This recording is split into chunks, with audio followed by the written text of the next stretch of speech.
Hello बच्चों, hello, welcome to Doubtnut पर आप सभी बच्चों का एक बार फिर से बहुत बहुत स्वागत है। Good afternoon ji, good afternoon, कैसे हो आप सब? गुड इवनिंग बेटा, गुड इवनिंग, कैसे हो आप सब? Hello Naira ji, hello Vaishnavi, hello Priyanka, hello Akanksha. आज के लेक्चर में अच्छा भौतिक गुण हमारे कंप्लीट हो गए। अब हम देख रहे थे रासायनिक गुणधर्म। रासायनिक गुणधर्म हम देख रहे थे। तो बेटा देखो ध्यान से आगे बढ़े, उससे पहले एक खास बात मैं आपको बता दूं। सर हेलो एल्केन वाले चैप्टर के क्वेश्चंस कहां से लगाएं, हमें क्वेश्चंस नहीं मिल रहे हैं। ओके, देखो बहुत सारे बच्चों ने मुझे यहां पर बहुत सी बार ये पूछा, बेटा अपनी क्लास टाइम पे स्टार्ट हुई 4 बजे, ठीक है? ओके, बहुत सारे बच्चों ने मेरे से पूछा कि सर हम क्वेश्चंस कहां से लगाएं, इस चैप्टर के क्वेश्चन कहां से मिलेंगे? सर हमको तो दिखाई नहीं दे रहा है हेलो एल्केन कहां मिलेगा, कहां नहीं मिलेगा। तो जरा देखो ध्यान से, मैं आपको ये बता दूं कि आप अपनी जो रिएक्शन मैकेनिज्म वाली एक्सरसाइज है ना बेटा, रिएक्शन मैकेनिज्म वाली एक्सरसाइज है, शायद हां इसी पे खुली हुई होगी। हां, रिएक्शन एक मैकेनिज्म वाली एक्सरसाइज है जो आपके पास मॉड्यूल क्लास 11 फाइनल पार्ट 2 है। उस फाइनल पार्ट 2 के अंदर आप देखोगे तो आपको मिल जाएंगे, ठीक है? देखो मैं बताता हूं, जीओसी ओके, एक मिनट आप होल्ड करेगा, मैं आपको यहां बता देता हूं, सारे क्वेश्चंस आपको क्लियर हो जाएंगे।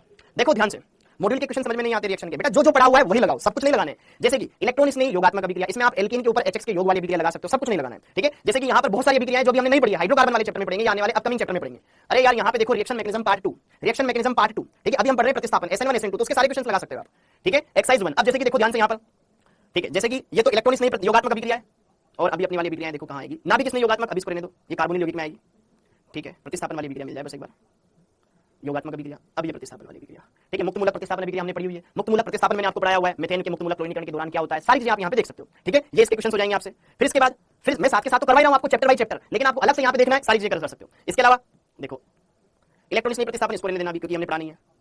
नाभिक स्नेह प्रतिस्थापन, नाभिक स्नेह प्रतिस्थापन पेज नंबर 317 के आसपास, पेज नंबर 317 के आसपास कर लीजिए, ठीक है? तो नाभिक स्नेह अभिक्रिया, इसमें देखो SN1 SN2 के लिए कौन क्रियाशील है, वो सारी चीजें आप यहां देख सकते हो।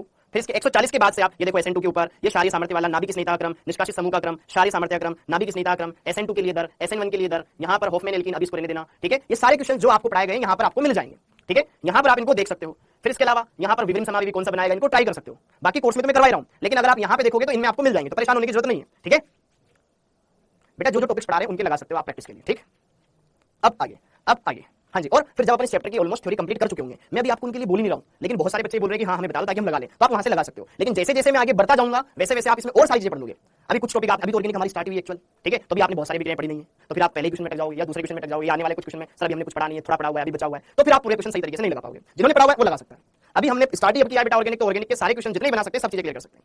हाँ जी। अरे टेस्ट के बारे में, अरे इस संडे को तुम्हारा टेस्ट नहीं, आने वाले से बेटा होमवर्क दिया है, सत्यम देख, ठीक है? ओके, तो टेस्ट सिलेबस में जीओसी है और आपका हेलो एल्केन है, एल्किल हैलाइड और एरिल हैलाइड, ये दो चैप्टर, ठीक है? हाँ जी, जीओसी वाला और हेलो एल्केन और हेलो एरिन वाला चैप्टर है, ये टेस्ट में आएंगे। खुश? ये दो चैप्टर है बेटा, उनको आप देखना, बढ़िया से क्लियर करना। ओके बेटा, क्लास चल रही है, महक जी क्लास चल रही है बेटा, टाइम पर हो जाएगा तंजील सिलेबस, ठीक है? ओके, एक बार मैं आपको थोड़ा सा आगे बढ़ाता हूं, थोड़ा सा आपके कमेंट्स को थोड़ा सा अपन यहां पर शांति देते हैं, विराम देते हैं और आगे क्लास को समझते हैं। हाँ जी, एक बार थोड़ा सा फ्लो बनाते हैं, सारी बातें मैं समझाता हूं, वन बाय वन हर एक बात क्लियर होगी, सारी बातों को आप बढ़िया समझ पाएंगे, क्वेश्चंस भी आपको मिल जाएंगे, एक बार वहां देखोगे सारे क्वेश्चंस मिल जाएंगे, ठीक है? अब जो मॉड्यूल है उस मॉड्यूल के अंदर जो क्वेश्चन है ना बेटा, जैसे कि पहले अपने जीओसी देखा, तो जीओसी में उसमें लिखा हुआ है रिएक्शन मैकेनिज्म पार्ट 1, मतलब अभिक्रिया में जितनी भी योगात्मक होती है, प्रतिस्थापन में जितनी प्रतिस्थापन है, विलोपन में जितनी विलोपन होती है, वो सारी अभिक्रिया उसमें। तो इस चैप्टर में हमारी कौन सी अभिक्रिया काम आ रही है वो आपको वहां से दिखेगी और उनके क्वेश्चन आप लगा सकते हो, ठीक है? जो अभिक्रिया हम यहां पढ़ रहे हैं उनके कोई भी क्वेश्चन आपसे नहीं रुकेंगे, ये मैं बता रहा हूं, तो आप उनको लगा सकते हो बढ़िया से। और एक बार जब हम इनको पढ़ लेंगे तो फिर मैं बताऊंगा कि देखो ये क्वेश्चन ऐसे होंगे, ये क्वेश्चन ऐसे होंगे, इसमें ऐसे करना था, तो उनके लिए परेशान मत हो, अगर आप लगाना चाहते हो लगा सकते हो, कोई दिक्कत नहीं। अब यहां पर आते हैं इस चैप्टर में, तो आपका जो टेस्ट है भैया जीओसी और एल्किल हैलाइड वाला ये चैप्टर आएगा, ठीक? जो अपकमिंग संडे होगा। अब आगे बढ़ते हैं। अब जैसे कि देखो ध्यान से, यहां पर कुछ क्वेश्चन हम यहां पर एज अ प्रैक्टिस के लिए मैं आपके लिए लेकर आया हूं।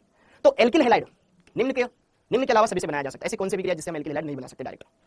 हाँ जी बताओ, एल्कोहल की अभिक्रिया बताओ, इसमें से कौन सा ऑप्शन होगा जो हम नहीं कर सकते डायरेक्ट? जो हमने पढ़ा हुआ है वहां से सारे टॉपिक्स हम कवर करेंगे और सारी बातों को धीरे-धीरे सीखते जाएंगे, वरना अभी हमने कुछ टॉपिक नहीं पढ़े और हम उसका क्वेश्चन लगाएंगे तो स्वाभाविक सी बात है प्रॉब्लम आएगी। हाँ, अब यहां पे देखो इस क्वेश्चन को, ये जो क्वेश्चन है इसमें 4 अभिक्रियाएं दे रखी है, आपको बोला गया एल्किल हैलाइड कौन सी रिएक्शन से नहीं बनता है, तो यहां पर एल्कोहल की HCl और ZnCl2 के साथ अभिक्रिया करवा के बनाया जा सकता है। एल्कोहल की अभिक्रिया जिंक प्लस सांद्र HCl लेकर के बनाया जा सकता है, बहुत धीमा होगा लेकिन बनाया जा सकता है। ओके, एल्कीन के ऊपर HBr का योग करवाया जाए, प्रोपीन के ऊपर HBr का योग करवा कर हम एल्किल हैलाइड बना सकते हैं, बिल्कुल बना सकते हैं। कार्बोक्सिलिक अम्ल के सिल्वर लवण की अभिक्रिया Br2 के साथ CCl4 की प्रेजेंस में करवा के बनाया जा सकता है, बिल्कुल बनाया जा सकता है। बोरोडीन हुंसबी की अभिक्रिया, ये एल्कीन के ऊपर HX की अभिक्रिया, ये एल्कोहल की HX के साथ अभिक्रिया, और एल्कोहल की NaCl के साथ अभिक्रिया, ये रिएक्शन नहीं होती है क्योंकि बेटा ये वाला जो कंपाउंड है एल्कोहल के बारे में अगर मैं बात करूं तो एल्कोहल और यहां पर है NaCl, एल्कोहल और NaCl के बीच में रिएक्शन हो सकती है या नहीं हो सकती, ये भी तो ध्यान में रखने वाली बात है कि ये अभिक्रिया करेगा कि नहीं करेगा। NaCl एक लवण है, NaCl काइनेटिक यौगिक। अब एल्कोहल के साथ जब आप अभिक्रिया करवाओगे तो एल्कोहल क्या करेगा? याद करो, जीओसी में हमने साफ पढ़ा था कि प्रबल अम्ल दुर्बल अम्ल को उसके लवण में से हटा सकता है, हाँ या ना? तो अब एल्कोहल एसिडिक गुण दर्शाता है तो वो क्या करेगा? H+ साइन त्यागेगा और इस लवण के साथ Na+ को लेने की कोशिश करेगा। देखो जरा C2H5O- इसने H+ त्याग दिया और उसके स्थान पर Na+ आ गया, जीओसी में हमने ऐसे पढ़ा था। और साथ में क्या बन गया? यहाँ H और यहाँ से Cl, HCl बन गया, ये अभिक्रिया हुई। भाई इसके अंदर एसिडिक हाइड्रोजन है, तो एसिडिक हाइड्रोजन है तो सबसे तीव्र अभिक्रिया कौन सी होती है? याद करो, जब हमने रासायनिक बल गतिकी वाला चैप्टर पढ़ा था, स्टार्टिंग में मैंने आपको बताया था अभिक्रियाओं के प्रकार। अभिक्रियाएं गति के आधार पर 3 प्रकार की होती है। एक होती है अति तीव्र अभिक्रिया, वेरी फास्ट रिएक्शन, तो उसमें मैंने बताया था अम्ल क्षार अभिक्रिया बहुत ही तीव्र होती है, एसिडिक रिएक्शन बहुत ही तीव्र होती है। तो अगर कहीं पर ये हो सके पहले वो होगी। तो यहां पर इसके पास H+ आयन है, तो यहां पर ये अभिक्रिया हो सकती है या नहीं हो सकती, ये मैं आपको बताना चाहता हूं। तो पहली बात तो यहां पर कोई एल्किल हैलाइड बना नहीं। दूसरी बात, यहां पर ये अभिक्रिया हो ही नहीं सकती क्योंकि अल्कोहल एक दुर्बल अम्ल, HCl एक प्रबल अम्ल, ये इनऑर्गेनिक एसिड है, वो ऑर्गेनिक एसिड है, ये रिएक्शन हो ही नहीं सकती। तो इस अभिक्रिया के जरिए आप कुछ बना ही नहीं सकते। ये बात समझ में आई? ये बात समझ में आई? एक बार कमेंट बॉक्स में आप बता दें कि भैया ये दोनों तो रिएक्शन करेंगे ही नहीं। ठीक है, ओके। बाकी ये वाली हमने पढ़ी हुई, ये वाली हमने पढ़ी हुई, ये वाली हमने नहीं पढ़ी हुई, वैसे भी आप कर सकते हो। ठीक, तो ज्यादा कोई दिमाग ना लगाएं, सिंपल सा यहां पर आप देख सकते हो। डन। अब किसका क्वथनांक सर्वाधिक है? किसका क्वथनांक सर्वाधिक? जितने टॉपिक हमने पढ़े हैं उसके भी यहाँ पर क्वेश्चन, किसका क्वथनांक सबसे ज्यादा होगा? तो क्वथनांक भाई एल्किल हैलाइडों में अणुभार के समानुपाती होता है, समावयवी होते हैं, तो फिर उसमें देख लेते हैं डिग्री के आधार पर। तो यहाँ पे देखो ethyl iodide, ethyl methyl chloride, methyl iodide, और यहाँ पर ये मेथिल ब्रोमाइड। तो सिंपल सी बात है, पहले वाला ज्यादा है क्योंकि इसका अणुभार ज्यादा है। ठीक है, अणुभार के डायरेक्टली प्रोपोर्शनल होता है। अब अगला क्वेश्चन जो कि आपके एम्स 2016 में आया था, जो मैंने आपको क्लास में भी करवाया था। इस क्वेश्चन के अंदर क्वथनांक का बढ़ता क्रम बताना है। ठीक है, तो ये 3 डिग्री वाला है, ये 2 डिग्री वाला है, और ये 1 डिग्री वाला है। तो सबसे ज्यादा इसका होगा, फिर इसका होगा, सबसे कम इसका होगा। क्लास में करवाया हुआ है क्योंकि तीनों समावयवी है। समावयवता वाले समावयवियों में क्या होता है? बॉइलिंग पॉइंट शाखाओं की संख्या के व्युत्क्रमानुपाती होता है। जो बॉइलिंग पॉइंट होता है वो क्या होता है? Number of branches side chain के इनवर्सली प्रोपोर्शनल होता है, जिसमें जितनी ज्यादा शाखाएं होगी उसका उतना कम हो जाएगा। तो एकदम 3rd, 2nd, 1st। तो आंसर क्या हो जाएगा? 3rd, 2nd, 1st। Option number 2 correct हो जाएगा। क्लियर मामला? ये आपके क्वेश्चन आए हुए। अगला प्रश्न, ये वाला प्रश्न। अब इस वाले प्रश्न को आपको ढंग से समझना है। क्या दे रखा है? जिसमें डबल बॉन्ड भी है, सिंगल बॉन्ड भी है। इसका क्लोरीनीकरण करवा रखा है, लेकिन सनलाइट की प्रेजेंस में, सनलाइट की प्रेजेंस में। हेलोजनीकरण सूर्य के प्रकाश की उपस्थिति में एल्केन वालों का होता था। समझना मेरी बात को, क्वेश्चन को देखो और फिर समझो। यार ये मेरे पास कंपाउंड है, इसमें डबल बॉन्ड भी है, हमने डबल बॉन्ड तोड़ के भी Cl जोड़े हैं, हाँ ना, लेकिन नॉर्मल केस। लेकिन अगर सनलाइट दे दी जाती है तो फिर वहां पर हेलोजनीकरण होता है, लेकिन एल्केन वाला समूह का होता है, sp3 कार्बन वालों का होता है। तो यहां पर ये क्या है? मुक्त मूलक प्रतिस्थापन अभिक्रिया। यहां पर क्या होगा? मुक्त मूलक प्रतिस्थापन होगा। ओके, मुक्त मूलक प्रतिस्थापन में क्या बनता था? मुक्त मूलक बनता था, और वो उस कार्बन से हाइड्रोजन हटाता था जो एक स्टेबल मुक्त मूलक बनाए। और मुक्त मूलक प्रतिस्थापन में 3 डिग्री वाला, फिर 2 डिग्री वाला, फिर 1 डिग्री वाला। तो अब यहां पे जरा आप देख करके और समझ करके मेरे को बताओ कौन सा कंपाउंड बन सकता है। पढ़ा हुआ है लेकिन हमें याद आना जरूरी है। तो देखो ध्यान से, पहली बात तो यहां पर मुक्त मूलक प्रतिस्थापन होगा तो एल्कीन वाले डबल बॉन्ड पे कोई फर्क नहीं पड़ेगा, वो जैसे के जैसे वैसे के वैसे रहेंगे। ओके, तो अब जरा देखो ध्यान से, कहां पर मुक्त मूलक बनाए जो ज्यादा स्टेबल हो। देखो डबल बॉन्ड के जस्ट अगले वाले कार्बन पे Cl जुड़ा है। अगर यहां मुक्त मूलक बन जाता तो पहली बात तो ये 3 डिग्री भी है और डबल बॉन्ड के संयुग्म में भी। इसको मुक्त मूलक को मान लो double bond, double single double, double single double, अनुनाद है। इस दोनों स्टेबिलिटी आ रही है। यहां पे Cl जोड़ा, यहां पे डॉट आया। ये अगर Cl होता है 2 डिग्री होता, ये 2 डिग्री होता, अनुनाद यहां भी double single double, double single double, लेकिन डिग्री कम हो गई। यहां पर Cl बिल्कुल बाहर है, 1 डिग्री वाले कार्बन पर कोई मतलब नहीं है। यहां पर ठीक है, यहां पे मुक्त मूलक आ जाएगा, लेकिन फिर वही 3 डिग्री नहीं है। यहां पर अनुनाद भी है और डिग्री भी है, तो इसका मतलब इसके बनने के चांस सबसे ज्यादा होंगे। क्या ये बात समझ में आ गई? क्या ये बात समझ में आ गई? मुक्त मूलक प्रतिस्थापन 3 डिग्री और रेजोनेंस फैक्टर लग रहा है, तो दोनों से फर्स्ट वाले मध्यवर्ती की स्टेबिलिटी ज्यादा होगी, stable the intermediate, faster the reaction, और उससे मेजर प्रोडक्ट बनेगा। Done done done done, clear हो गया बेटा? ओके, अब अगला क्वेश्चन देखो, HX के प्रति अल्कोहल की क्रियाशीलता। प्रीवियस लेक्चर में हमने देखा अल्कोहल जब HX के साथ क्रिया करता है SN1 क्रिया दर्शाता है। ओके, और SN1 में क्या देखते हैं? कार्बन आयन, क्योंकि इसमें कार्बन आयन बनता है। तो कहां से OH निकले बनता है, तो कहां से OH निकले और एक स्टेबल कार्बन आयन बनाएगा, वो सबसे ज्यादा क्रियाशील होगा। यही कॉन्सेप्ट था कि भाई OH समूह निकलेगा, स्टेबल कार्बन आयन जो बनाएगा वो जल्दी क्रिया करेगा। SN1 में तो यही होता था। अब OH निकालो, जहां स्टेबल कार्बन आयन बन रहा है वो पहले क्रिया करेगा। स्टेबिलिटी कैसे देखते हैं? अनुनाद, फिर अतिसंयुग्मन, फिर आई प्रभाव। ठीक, ओके। तो अगर देखो ध्यान से, यहां से पहली बात, पहले वाले कंपाउंड में देखो, क्या पहला वाले कंपाउंड का OH निकल सकता है? तो यहां पे मैं बोलूंगा कि देखो इसके लोन पेयर देखो, डबल सिंगल लोन पेयर, क्या यहां पर अनुनाद हो रहा है? तो इसमें तो द्विबंध के लक्षण आ रहे हैं, द्विबंध के लक्षण आ रहे हैं बेटा। तो यहां पर इसका निकल पाना सबसे ही मुश्किल होगा, क्योंकि अनुनाद की वजह से ऑक्सीजन वलय के साथ अनुनाद दर्शा रहा है, तो सिंगल बॉन्ड में डबल बॉन्ड के लक्षण आ रहे हैं। जबकि सेकंड वाले कंपाउंड में देखो डबल सिंगल सिंगल, कोई रेजोनेंस नहीं है, OH माइनस निकल सकता है। अच्छा, जब OH माइनस जाएगा तो इस कार्बन पे धनावेश बनाएगा, यहां तो बन ही नहीं सकता। तो यहां देखो डबल सिंगल धनावेश, एलिल कार्ब धनायन बन रहा है, एलिल कार्ब धनायन बन रहा है। क्या बन रहा है? एलिल कार्ब धनायन बन रहा है, जो कि अनुनाद दर्शाता है, हम सबको पता है। यहां से जब OH माइनस निकलेगा 1 डिग्री कार्ब धनायन बनेगा, यहां से जब निकलेगा ये, ठीक है, यहां पे क्या बनेगा? 2 डिग्री कार्ब धनायन बनेगा। तो सबसे ज्यादा स्टेबिलिटी सेकंड वाले की, फिर फोर्थ वाले की, फिर थर्ड वाले की, फिर फर्स्ट वाले की रिएक्टिविटी। क्या ये समझ में आया? सबसे ज्यादा रिएक्टिव क्या सेकंड वाला होगा? बिल्कुल होगा, क्योंकि यहाँ पे कार्ब धनायन बन रहा है जो अनुनाद दर्शा रहा है, और अनुनाद वाला ज्यादा स्टेबल होता है। ठीक है, तो एलिल की क्रियाशीलता सबसे ज्यादा होगी, तो सेकंड वाला फोर्थ गलत हो जाएगा। फिर उसके बाद 2 डिग्री कार्ब धनायन, 2 डिग्री मतलब सेकंड के बाद फोर्थ आ जाना चाहिए, सेकंड के बाद फोर्थ, फिर यहां से तो निकलना ही नहीं हो पाएगा, सबसे लास्ट में आ जाएगा। ठीक है, फर्स्ट आगे लास्ट सबसे, ऑप्शन नंबर 4 करेक्ट हो जाएगा। एकदम सिंपल पे चलो, सब कुछ चीजें एकदम क्लियर होगी। ओके, देखो कार्ब धनायन की डिग्री वैसे तो 3 डिग्री ज्यादा स्टेबल होता है, 2 डिग्री फिर 1 डिग्री, लेकिन अगर अनुनाद दिया जाए तो उस फैक्टर को आप इग्नोर नहीं कर सकते हो। ठीक है, अनुनाद तो रेजोनेंस तो सबसे ज्यादा स्टेबिलिटी को बढ़ाने वाला फैक्टर होता है। ठीक, डन हो गया क्वेश्चन, हो गया बेटा, हो गया बेटा, डन। ये वाला क्वेश्चन हो गया। अब अगला क्वेश्चन देखो, नियोपेंटिल अल्कोहल, हमने क्या लिया? नियोपेंटिल अल्कोहल लिया, उसके अभिक्रिया सांद्र HCl प्लस ZnCl2 के साथ करवाई, उसमें क्या बनेगा? अच्छा क्वेश्चन, नियोपेंटिल अल्कोहल की अभिक्रिया सांद्र HCl प्लस ZnCl2 के साथ करवाते हैं तो क्या होगा? इसको समझो, ये बता सकते हो आप क्या बनेगा? जो ये बता सकते हो आप क्या बनेगा? जो पढ़ा हुआ है उसको करोगे तो बढ़िया से बन जाएंगे, जो नहीं पढ़े हुए उनको करोगे तो फिर परेशानी होगी। ओके, अब नियोपेंटिल अल्कोहल, अब नियोपेंटिल क्या होता था? बहुत सब यही नहीं पता, पिक्चर यही खत्म। ठीक है, नियोपेंटिल 5 कार्बन वाला नियो ग्रुप, क्या ये होता था? ओके, अब सांद्र HCl प्लस ZnCl2 ल्यूकास अभिकर्मक होता था। ठीक है, अब यहां पर इन दोनों का काम था H+ को निकालना। अब ये क्या देगा? H+ आयन देगा, उसको कौन ग्रहण करेगा? अणु का भाई मैंने आपको क्रियाविधि बताई हुई है, क्रियाविधि अगर आपको पता है तो कोई भी क्वेश्चन आपका नहीं अटकेगा। भाई जो एल्कोहल होता है, अब सामने H+ आयन है, तो अब इसको किसकी तरह व्यवहार करना पड़ेगा? भाई अम्ल तो क्रिया करेगा नहीं, एक अम्ल है तो दूसरे को क्षार वगैरह कुछ दिखाना पड़ेगा। अब ये गरीब आदमी है तो अब इससे मांगेगा ना, उल्टा गरीब ये खुद इससे मांगने लग जाए तो क्या मतलब, ये गरीब है तो इसमें देने के गुण है कि नहीं है, इसके पास लोन पे है, ये दे सकता है।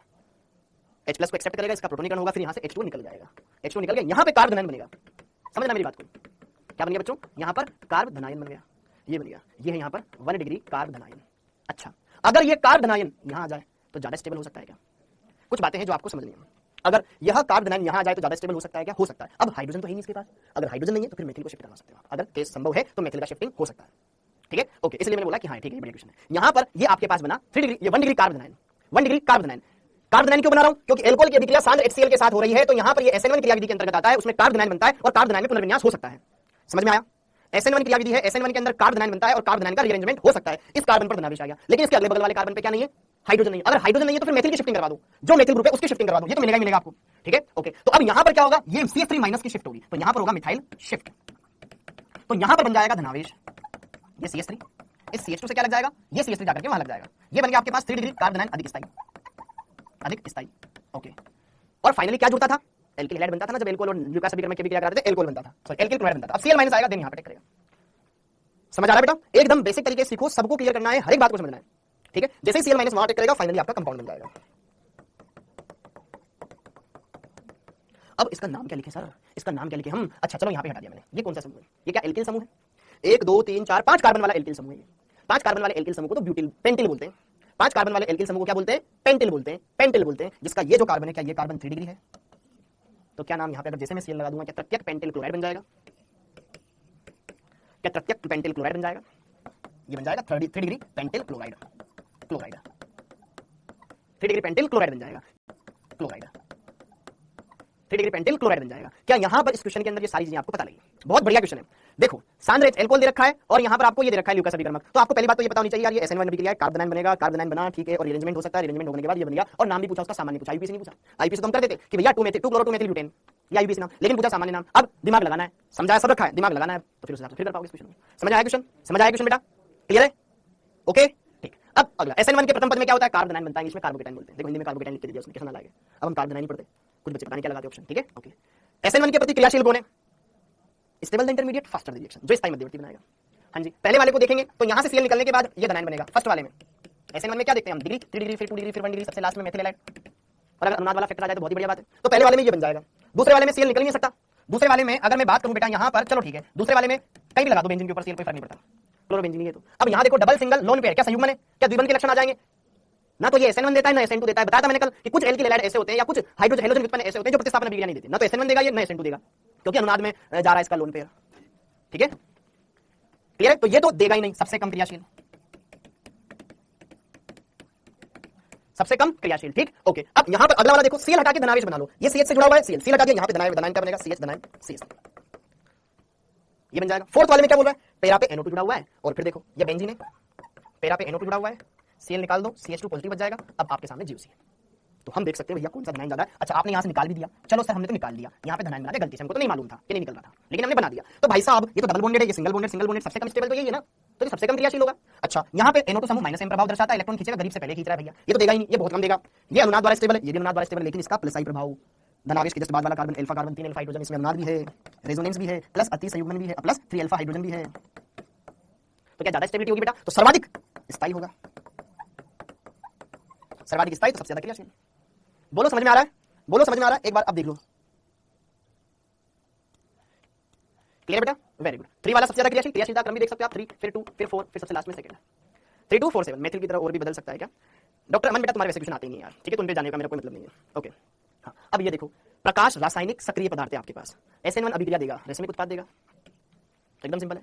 अगर SN1 में आपके पास कोई किरेल कार्बन वाला यौगिक है तो वो क्या बनाएगा? रासायनिक मिश्रण बनाएगा, एकदम क्लियर है। ओके डन, इतने क्वेश्चन। अब सर ClCH2 पर क्वेश्चन, अब सर ClCH2 पर भी तो जा सकता है ना, कौन सा बेटा कौन सा? अब इनमें से कौन सा क्वेश्चन? चौथे वाली संरचना नहीं समझ में आई। अरे P मतलब पेरा, NO2 मतलब NO2 जुड़ा हुआ है पेरा स्थिति पर, ये C6H4 पहले भी मैंने करवाया हुआ है। यहाँ पे Cl2, ये बेंजीन है बेटा, बेंजीन, बेंजीन का फॉर्मूला होता है C6H6। अब इसमें से एक हाइड्रोजन हटा के ये लगा दिया तो C6H5 बच गया, फिर एक हाइड्रोजन हटा के NO2 लगा दिया तो C6H4 बच गया ना, C6H4, ये बेंजीन ही, ऊपर आपने ये लगा दिया, नीचे लगा दिया। बात ये कैसे पता चलेगी कि SN1 है या SN2 है? ओहो, देख बालिका, देख इस पहले वाले क्वेश्चन के अंदर तो कोई दिक्कत नहीं आनी चाहिए आपको, दूसरे वाले क्वेश्चन के अंदर भी कोई दिक्कत नहीं आनी चाहिए, तीसरे वाला भी एकदम सिंपल है, चौथा वाला दिमाग लगाया आपने, ठीक है, कि यार मुक्तमूलक प्रतिस्थापन है, यही तो चीज समझनी है कि यार ये तुम्हारे पास एक कंपाउंड है, हेलोजन का सनलाइट की प्रेजेंस में योग एल्केनो में होता है, तो आपको वो कार्बन का हाइड्रोजन हटाना है जो एक स्टेबल मुक्तमूलक बनाए, इसमें कोई दिक्कत नहीं आनी चाहिए, ठीक है, ओके। और यहां पर HX की अल्कोहल के प्रति अभिक्रिया पढ़ाया मैंने साफ साफ कि अल्कोहल की जब HX के साथ होती है SN1 होती है, याद रखनी पड़ेगी, कैसे पता चलेगा, याद रखे, ठीक है, बार-बार बढ़िया से करोगे सारी बातें क्लियर करोगे, ठीक, ओके। नियोपेंटिल अल्कोहल, अल्कोहल दे रखा है, ल्यूकास अभिकर्मक दे रखा है, भैया दिमाग में आना चाहिए ना, SN1 कार्बोनाइन बनता है, पुनर्विन्यास होगा तो क्लियर हो जाएगा। अगला SN1 में क्या बनता है, कार्बोकेटाइन बनता है, SN1 की प्रतिक्रियाशीलता, SN1 में यार कार्बोनाइन बनता है, जितना स्टेबल होगा उतना ज्यादा क्लियर हो जाएगा, ओके। रेसमिक मिश्र, अब देखो प्रकाशिक रूप से सक्रिय पदार्थ पर SN1 अभिक्रिया होती है, अरे बालिका पूरा ध्यान से नहीं पढ़ रहे हो क्वेश्चन, मान लो ये कोई कार्बन है जिससे 3 अलग-अलग समूह जुड़े हुए हैं, यहाँ पे कोई हेलोजन जुड़ा हुआ है Cl, तो ये क्या है, इसमें किरेल कार्बन है, ये ऑप्टिकली एक्टिव है, किरेल कार्बन है ना, तो जब इस पर नाभिक स्नेह का आक्रमण होगा SN1 के द्वारा, तो यहां से जब Cl- निकलेगा तो ये पहले कार्बोनाइन बनाएगा। कार्बोनाइन कैसा होता है, समतली ज्यामिति वाला, भाई कार्बोनाइन कैसा होता है, समतली ज्यामिति वाला। अब आने वाला नाभिक स्नेह बेटा तल के ऊपर भी अटैक कर सकता है, तल के नीचे भी अटैक कर सकता है, तो आने वाला नाभिक स्नेह जिधर से Cl निकला उधर से भी हटा, उधर से भी जुड़ सकता है या अपोजिट साइड से भी जुड़ सकता है। भाई यहां पे ये कार्बन किरेल है, तो जब उत्पाद बनाएगा तो 2 उत्पाद बनेंगे, ये ऑप्टिकल एक्टिव है, लेकिन जो मिश्रण मिलेगा ना, हमने एक कंपाउंड लिया, ये किरेल है, समझ में आया सर, कल के लेक्चर में बताया ना मैंने, बताया ना, ठीक है, ओके। यहां पर जैसे ही ये नाभिक स्नेह इस पे अटैक करेगा तो पहले Cl- निकलेगा, Cl- निकल के कार्बोनाइन बनाएगा, और जब वापस से नाभिक स्नेह जुड़ रहा होगा उत्पाद बन रहा है, उत्पाद में यहां पे मेरे पास क्या बना, उत्पाद में मेरे पास ऐसा बना यहां पे। अब देखो भाई ये क्या है, किरेल कार्बन है, तो किरेल कार्बन होने का मतलब क्या है, प्रकाशिक सक्रिय, प्रकाशिक सक्रिय होने का मतलब क्या है, ये अपना अनध्यारोप्य दर्पण प्रतिबिंब भी बनाएगा, तो यौगिक बनेगा, साथ के साथ इसका दर्पण प्रतिबिंब भी तो बनेगा, ये मैंने आपको यहां पे बताया है। तो यौगिक और दर्पण प्रतिबिंब का सममूलर मिश्रण क्या कहलाता है, रेसमिक मिश्रण कहलाता है, समझ में आया, यौगिक और यौगिक का सममूलर मिश्रण क्या कहलाता है, रेसमिक मिश्रण कहलाता है, समझ आया बेटा, अब पायल क्लियर हुआ, नहीं आया, एकदम सिंपल है, बस आपको समावयोता भी टाइम टू टाइम रिवाइज करनी पड़ेगी ना। अब कौन से क्वेश्चन में गलत लिख दिया बेटा, ठीक है, हो गया ऑर्डर, भाई 3 वाला ज्यादा क्रियाशील, अच्छा हाँ ठीक है, 3 1 4 2 क्लियर बेटा। अरे सिया जी क्या हो गया बेटा, क्या हो गया, आज पढ़ेंगे, अब तो पढ़ेंगे, अब तो पढ़ेंगे, हाँ जी सर कल तो आपने निष्क्रिय लिखवाया था, अरे बालिका रेसमिक मिश्रण निष्क्रिय होता है, यौगिक ने क्रिया करी, ठीक है। अब जो यहां पर आपके पास उत्पाद बना उसमें किरेल कार्बन है, तो प्रकाशिक सक्रियता दर्शा रहा है, तो जो फाइनल सॉल्यूशन है उसमें 2 कंपाउंड है, एक दक्षिण दिशा में घुमाने वाला, एक वामावर्त दिशा में घुमाने वाला, तो जो फाइनल सॉल्यूशन है वो सममोलर मिश्रण है, यौगिक और उसके दर्पण प्रतिबिंब का, एक डी समावयवी तो एक एल समावयवी, उन दोनों का सममोलर मिश्रण रेसमिक मिश्रण कहलाएगा, जो कि ऑप्टिकली इनेक्टिव होगा, टोटल मिलाकर के वो ऑप्टिकल इनेक्टिव हो जाएगा, समझ आया, ठीक है, ओके। तो ये सारी बातें यार तुम पिछले देखो, एक तो या तो घर से जाके तुम रिवाइज करके नहीं आते हो, ऐसे उठ के आ जाते हो, फिर बोलते हो समझ नहीं आया, ऐसी कोई चीज नहीं है जो मैंने आपको आगे की बताई हो, सारी चीजें पुरानी है, सारी चीजें पुरानी बोरोडीन में कार्बोनाइन नहीं बनता, क्या बनता है, मुक्तमूलक बनता है, क्रिया विधि नहीं लिखवाई थी मैंने उसकी, मुक्तमूलक बनता है उसमें, ओके। तो सारी चीजों को अगर आप ढंग से नहीं पढ़ोगे तो बेटा आप कुछ भी कर लो, कहीं भी चले जाओ, ऐसे प्रॉब्लम आएगी, लेकिन अगर आप पुराना पढ़ के आओगे, लिख करके बढ़िया से पढ़ोगे, चीजों को समझोगे, सब कुछ क्लियर होगा, एकदम सिंपल चीजें, ऐसी कोई हार्ड चीजें नहीं आ रही है, ओके। अभी मैं आपको ये बोल रहा हूं कि जो मैं पढ़ा रहा हूं बढ़िया से अच्छे से उनको पढ़ो, जो क्लास में क्वेश्चंस करवा रहा हूं उन क्वेश्चंस को बढ़िया से कर लो, और जो आपको होमवर्क दिया जा रहा है वो कर लो, बस वो काफी है। अभी आप मैंने कुछ नहीं बोला कि आपको मॉड्यूल के क्वेश्चंस लगाने चाहिए, हाँ आपकी इच्छा लगा सकते हो, क्योंकि अभी इसमें क्वेश्चन आपको तरह तरह के मिलेंगे, फिर अरे यार ये तो पढ़ाया नहीं, ये तो मैं आ ही नहीं रहा, तो चक्कर में मत पड़ो, अभी जो मैं करवा रहा हूं इनको करो बढ़िया से अच्छे से, इन पे लगे रहो, ठीक है, ओके। फर्स्ट वाला फोर्थ वाले से, फर्स्ट वाला फोर्थ वाले से पहले क्यों आया, क्योंकि NO2 माइनस एम प्रभाव है ना, माइनस एम प्रभाव दर्शाने वाले धनायन की स्टेबिलिटी बढ़ाते हैं घटाते हैं, जीओ से याद करो, फिर पता चलेगा पहला वाला क्यों आया, ठीक, ओके। अब आगे बढ़ते हैं, अब थोड़ा सा आगे बढ़ते हैं और आगे चीजों को कवर अप करते हैं, हाँ जी बेटा थोड़ा सा मैं आपका टाइम लूंगा, इतना क्लियर हो गया, ये क्वेश्चंस अगर आपसे बन गए हो तो मैं ये मान सकता हूं कि अभी तक हमने जो टॉपिक पढ़ा है वो बढ़िया से पढ़ा है, आपने बढ़िया से उसको घर पे रिवाइज किया और अच्छे दिमाग में बिठाया, और अगर नहीं बनाया बेटा तो पढ़ो, कुछ भी नया नहीं है, सब जीओसी है, समावयोता है, और ये अब देखो IUPAC नामकरण सबसे पहले क्यों करवाया, फिर उसके बाद समावयोता क्यों करवाया, फिर जीओसी क्यों करवाया, फिर चैप्टर क्यों स्टार्ट करवाया, सारी चीजें एक दूसरे से लिंक्ड है। अब आगे बढ़ते हैं, हाँ जी रिवीजन। तो पिछले क्लास में भाइयों हमने ये देखा था कि SN1 अभिक्रिया में क्या होता है, SN1 अभिक्रिया 2 पदों में होती है, पहले पद में क्या होता है, एल्किल से हैलाइड निकलता है और कार्बोनाइन बनाता है, ये हैलाइड आयन निकल गया, यही अभिक्रिया का धीमा पद होता था, स्लो स्टेप होता था, स्लो स्टेप होने की वजह से यही RDS होता था, रेट डिटरमाइनिंग स्टेट। इस धीमे पद में सिर्फ एक ही क्रियाकारक भाग ले रहा है, इसलिए अभिक्रिया की जो दर है, रेट ऑफ रिएक्शन, केवल इस धीमे पद में भागने वाले एल्किल हैलाइड की सांद्रता के समानुपाती रहेगी, ठीक है, ये पॉइंट हमने देखा। फिर दूसरा पॉइंट मैंने आपको ये बताया कि जैसे कार्बोनाइन बना इसमें पुनर्विन्यास संभव है, रीअरेंजमेंट पॉसिबल है, जितना स्टेबल हो सके उतना स्टेबल होने की कोशिश करेगा, ओके। फिर देन इसके ऊपर क्या होगा, न्यूक्लियोफाइल का अटैक होगा, न्यूक्लियोफाइल का अटैक होगा, तो उसमें क्या हो जाता था, न्यूक्लियोफाइल का अटैक जैसे होता था कि यहाँ पे ये जो कार्बोनाइन है, ठीक है, ये जो कार्बोनाइन है कैसे बना दे यार, ठीक है, इसके ऊपर न्यूक्लियोफाइल आएगा और जुड़ जाएगा, ठीक है, और यहाँ पे फाइनल कंपाउंड बन जाएगा, ये उत्पाद बन जाएगा, ठीक है, ओके। तो और यहाँ पे फिर अगली बात मैंने आपको ये बताई, 2 स्टेप में होती है, प्रथम पद में कार्बोनाइन बनता है, पुनर्विन्यास संभव, प्रथम पद धीमा होता है, वेग निर्धारक पद होता है, इस वेग निर्धारक पद के अंदर एक ही क्रियाकारक भाग ले रहा है, तो सांद्रता 1 के समानुपाती होगी, समानुपाती का चिन्ह हटेगा, के आएगा स्थिरांक, और यहाँ पर ये एल्किल हैलाइड RX लिख सकता हूं, इसको RX लिख सकता हूं, इसकी पावर 1 है, अर्थात अभिक्रिया की कोटि 1 है, धीमे पद में एक अणु भाग ले रहा है, इसलिए इसको प्रथम एक अणु प्रतिस्थापन अभिक्रिया कहते हैं, ओके। इतनी बेसिक इन्फॉर्मेशन काफी है। फिर मैंने आपको ये बताया कौन सा एल्किल हैलाइड इस अभिक्रिया के लिए सबसे बेस्ट है, जो स्टेबल कार्बोनाइन बनाएगा, कौन सा एल्किल हैलाइड इस अभिक्रिया के लिए बेस्ट नहीं है, जो अभिक्रिया ही न दे। मैंने आपको फिर यहाँ पर बताया था कि यार बेंजीन के ऊपर कोई भी हेलोजन लगा दो, वो SN1 अभिक्रिया नहीं देगा, क्यों, क्योंकि उसका लोन पेयर बेंजीन के साथ कॉन्जुगेशन में होगा, ये नहीं देगा, या फिर एलिल वाइनिल हैलाइड है, ये नहीं देगा, क्यों नहीं देगा, क्योंकि इसका हेलोजन भी डबल बॉन्ड के साथ संयुग्म में निकल ही नहीं पाएगा, ठीक है, ओके। यहाँ पर ट्रिपल बॉन्ड वाला आ जाता तब भी कोई फर्क नहीं पड़ता, यहाँ पर भी कॉन्जुगेशन है, ये कोई भी अभिक्रिया नहीं देंगे। और एक मैंने आपको पढ़ाया था इंपॉर्टेंट ब्रेड्स वाला, ठीक है, अगर ब्रिज हेड कार्बन पर ऊपर नीचे कहीं पर भी कोई हेलोजन जुड़ा हुआ हो, कहीं पर भी कोई हेलोजन जुड़ा हुआ हो, ठीक है, तो यहां पर इसका निकलना भी पॉसिबल नहीं है। ये कोई भी आपके ना तो SN1 देते हैं ना SN2 देते हैं, बहुत ही बड़ी समस्या है इनके साथ, ठीक है। इतनी बातें मैंने आपको बताई। और अगली कहानी ये बताई कि अगर यार SN1 अभिक्रिया के दौरान जो कार्बन है उत्पाद के अंदर वो किले तो अपना दर्पण प्रतिबिंब बनाने की चाहत रखेगा, उस चक्कर में रेसमिक मिश्रण बन जाएगा और रेसमिक मिश्रण ऑप्टिकली कनेक्टिव हो जाएगा। तो पहली बात SN1 में रेसमिक मिश्रण प्राप्त होता है। इतनी कहानी हमने देख ली थी लास्ट क्लास तक, डन डन डन, इतनी कहानी देख ली थी। अब हमें देखना है कि यार उसका ग्राफ कैसे बनता है, SN1 का ग्राफ कैसे बनता है। इतनी सारी बातें क्लियर हो गई बेटा, सबको समझ में आई। अब आगे बढ़ते हैं, ठीक है। ओके, तो अब आप सब बढ़िया से अच्छे से पढ़ना, सारी बातों को कम से कम डिस्टर्ब करना और अच्छे से पढ़ाने देना। ओके, तो अब चलते हैं यहां पर ग्राफ, ठीक है। हाँ जी, स्थितिज ऊर्जा वक्र, स्थितिज ऊर्जा वक्र। ओके, तो अब यहां पे जरा देखो ध्यान से, SN1 के अंदर क्या हुआ, पहले हेलोजन का निकलना हुआ, फिर कार्बन बन गया, फिर नाभिक स्नेह का जुड़ना हुआ, फिर उत्पाद बन गया। तो यहां पर ये ऐसा ग्राफ बनाता है, ठीक है। इधर है यहां पर, इधर यहां पर ऊर्जा, इधर है अभिक्रिया की प्रगति, अभिक्रिया की प्रगति, अभिक्रिया कैसे कैसे चल रही है, अभिक्रिया की प्रगति। तो यहां पे बेटा होता क्या, जैसे कि सपोज करो मान लो क्रियाकारक की ऊर्जा इतनी है, यहां पे क्रियाकारक के रूप में क्या था हमारे पास, एल्किल हैलाइड, इस पर नाभिक इसमें अटैक करने के लिए तैयार है। तो ये क्रियाकारक की ऊर्जा इतनी। अब क्रियाकारक से सबसे पहले हेलोजन का निकलना होता है, तो हेलोजन टूट रहा है, पीड़ा होगी तो ऊर्जा बढ़ेगी, और फिर थोड़ी देर बाद ठीक है समझ आ जाएगी, ऊर्जा घट जाएगी, स्टेबल हो जाएगा कि ठीक है यार, ओके, फिर वापस से दूसरे जुड़ाव स्टार्ट होगा, थोड़ी बहुत ऊर्जा और बढ़ेगी, फिर फाइनल उत्पाद बन जाएगा।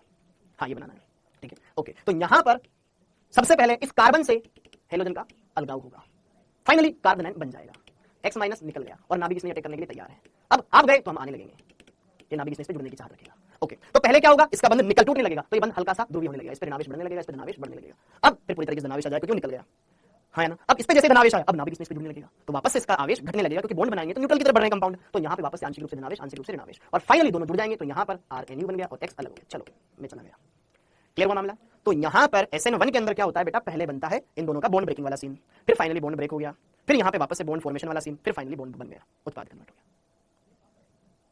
समझ आया। तो यहाँ पर ये तो अवस्था है मध्यवर्ती की, ये तो फाइनली यहाँ तो क्या बन चुका है, मध्यवर्ती बन चुका है। ये मध्यवर्ती बनने से पहले की अवस्था, ये बाद की अवस्था, इन दोनों अवस्थाओं को कहा जाता है संक्रमण अवस्था, ट्रांजिशन स्टेट। ये है दोनों संक्रमण अवस्था। ये है आपके पास ये ऊर्जा इसकी, ठीक है। ये है आपके पास प्रथम संक्रमण अवस्था, प्रथम संक्रमण अवस्था, समझ में आया। ये है आपके पास द्वितीय संक्रमण अवस्था, और इन दोनों के बीच में यहाँ पे बनेगा आपका मध्यवर्ती। दोनों संक्रमण अवस्था से इसकी ऊर्जा कम होती है, मध्यवर्ती। ओके, क्या मेरी बात समझ में आ रही है, समझ में आया सबको, क्लियर हुआ मामला। तो ऊर्जा प्रोफाइल डायग्राम समझ में आया क्या SN1 का, हाँ जी बेटा, ठीक है। ओके, एकदम क्लियर है सबको, अच्छे से समझ में आ जाना चाहिए, सारी बातें क्लियर हो जानी चाहिए, कोई भी दिक्कत आपको तकलीफ कष्ट पीड़ा नहीं होना चाहिए। डन है क्या मामला, एकदम प्रोसेस के दौरान एनर्जी निकलती है, ठीक है। ओके, तो क्लियर हो गया ये मामला, एनर्जी प्रोफाइल डायग्राम इनका समझ में आया, पुराना ज्ञान समझ में आया सब कुछ। तो ये था SN1। अब हम पढ़ेंगे SN2, अब हम पढ़ेंगे SN2। अरे ये चैप्टर कल खत्म हो जाएगा क्या, अब हम पढ़ेंगे यहाँ पर SN2। हाँ जी, तो अब चलिए यहाँ पर SN2 के बारे में बात करें। अच्छा, SN2 से पहले, SN2 से पहले, SN2 से पहले, SN2 से पहले बात करें। अच्छा, SN2 से पहले, SN2 से पहले, SN2 से पहले, SN2 से पहले कुछ बातें, कुछ नोट लिख लो बेटा। हाँ जी, आपसे पूछ ले, ग्राफ दे दिया जाए, आपको ग्राफ दे दिया जाए और ग्राफ से क्वेश्चन पूछ लिया जाए, बताओ उपरोक्त ग्राफ में कितने मध्यवर्ती बने, उपरोक्त ग्राफ में कितनी संक्रमण अवस्थाएं बनी। तो जरा देखो ध्यान से। हाँ जी, पॉइंट क्या रखना है, ठीक है। दो संक्रमण अवस्थाओं के मध्य, दो संक्रमण अवस्थाओं के मध्य एक मध्यवर्ती उपस्थित होता है, उपस्थित होता है। तो अगर आपसे बोला जाए, अगर आपसे बोला जाए कि यार ये कोई अभिक्रिया है, इसमें कितनी संक्रमण अवस्थाएं प्राप्त हुई, जैसे कि अगर मैं बोलूं संक्रमण अवस्थाओं की संख्या, संक्रमण अवस्थाओं की संख्या, समझना मेरी बातों को, कमेंट करने के बजाय पढ़ लो मेरे भाई। वंदना जी बेटा पहले पढ़ोगे तो सिलेबस कराऊंगा, नहीं पढ़ोगे तो फिर कैसे मैं आपकी बातों का जवाब देने लग जाता हूं। संक्रमण अवस्थाओं के संख्या, संक्रमण अवस्थाओं की संख्या, जैसे कि आपसे पूछ ली जाए कि भैया ये एक अभिक्रिया है, इस अभिक्रिया में इतने मध्यवर्ती बन रहे हैं, बताओ कितनी संक्रमण अवस्थाएं मिलेगी। तो जरा देखो ध्यान से, इस ग्राफ में एक मध्यवर्ती बन रहा है, अगल बगल में दो संक्रमण अवस्थाएं, जो पीक है वो संक्रमण अवस्थाओं को बताते हैं, जो पीक है वो संक्रमण अवस्थाओं को बताते हैं। ये संक्रमण अवस्था, ये संक्रमण अवस्था, बीच में मध्यवर्ती, दोनों के बीच में जो लगता हुआ जो लूप है वो बताता है मध्यवर्ती को। तो यहाँ पर संक्रमण अवस्थाओं की संख्या मध्यवर्तियों से जस्ट एक ज्यादा होगी, जस्ट एक ज्यादा, जैसे मध्यवर्ती एक, संक्रमण अवस्थाएं दो, ठीक है। मध्यवर्तियों की संख्या, मध्यवर्तियों की संख्या +1, क्लियर हुआ। ओके, ये ध्यान रखना है, डन। अब जरा देखो ध्यान से यहां पर अगली कहानी, डन। अब जरा देखो ध्यान से यहां पर अगली कहानी, एक क्वेश्चन करते हैं, एक क्वेश्चन करते हैं ग्राफ वाला, एक क्वेश्चन करते हैं ग्राफ वाला। हाँ जी, निम्नलिखित आरेख के आधार पर संक्रमण अवस्थाओं की संख्या होगी, अवस्थाओं की संख्या होगी, की संख्या होगी। एक ग्राफ बता रखा आपको, ठीक है। इधर देखिए आपको एनर्जी और इधर रखा है आपको अभिक्रिया का पथ, अभिक्रिया का पथ। तो ग्राफ ऐसे बना रखा है, ये क्रिया करके यहाँ पर उत्पाद बना रखा है।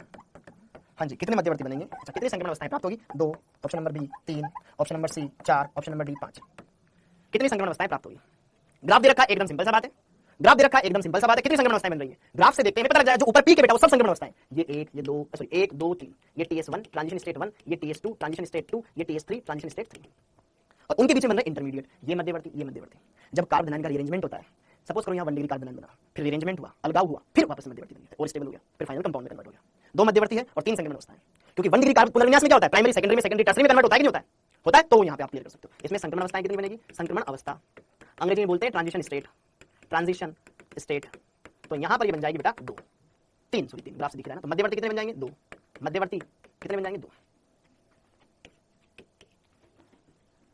ठीक है, इंटरमीडिएट 2 बन जाएंगे, और यहां पर ट्रांजिशन स्टेट कितनी बन जाएगी 3 बन जाएगी। क्लियर बेटा, सबको क्लियर होना चाहिए, कोई ग्राफ देख करके भी आपको पता लगना चाहिए कि मामला क्या चल रहा है, ठीक, इस तरह के क्वेश्चन आएंगे तो हम कर सकते हैं। ओके, अब आगे बढ़ते हैं, अब हेडिंग डाल लेते हैं SN2, ठीक, तो ए था हमारा SN1, अब हमारा बी है SN2, SN2 क्रियाविधि। अब SN2 क्रियाविधि क्या होती है, प्रतिस्थापन अभिक्रिया, जैसे कि मान लो ये प्रतिस्थापन अभिक्रिया है, लिखना इसको, ओके, ये हमारे पास एक प्रतिस्थापन अभिक्रिया है, माना उपरोक्त प्रतिस्थापन अभिक्रिया SN2 मैकेनिज्म से हो तो कैसे होगी, ठीक है, यदि उपरोक्त अभिक्रिया, उपरोक्त रिएक्शन SN2 क्रियाविधि से हो तो बेटा SN1 क्रियाविधि एक ही पद में संपन्न हो जाती है, आना जाना साथ साथ, ठीक है, बहुत हड़बड़ाहट में। SN1 यार आपके ग्राफ रुक जाता है, आपकी क्लास रुक जाती है, तो फिर मैं वापस पीछे जाऊं, अरे मेरे भाई डायरेक्ट ग्राफ में दिख रहा है ना, यहाँ पे एड क्यों करना है, अगर शालिनी बेटा तेरे को ये बोला जाए मध्यवर्तियों की संख्या 2 है तो ये कितने बन जाएंगे 3, और अगर तेरे को ग्राफ दे रखा है तेरे को पीक देखना है ना बस इसमें, ये एक पीक आ रहा है, फिर ये दूसरा पीक है, 3 पीक, खत्म, संक्रमण समझताएं 3 आ जाएगी, ठीक है, ओके। तो अब यहाँ पे जरा देखो ध्यान से, SN2 क्रियाविधि से अगर ये अभिक्रिया संपन्न हो रही है तो SN2 के अंदर ये एक ही स्टेप में होती है, हाँ जी, यह क्रियाविधि एक ही पद में संपन्न होती है, संपन्न होती है। अब देखो कैसे होती है, देखना, सुनिएगा मेरी बात, यह है बेटा हमारे पास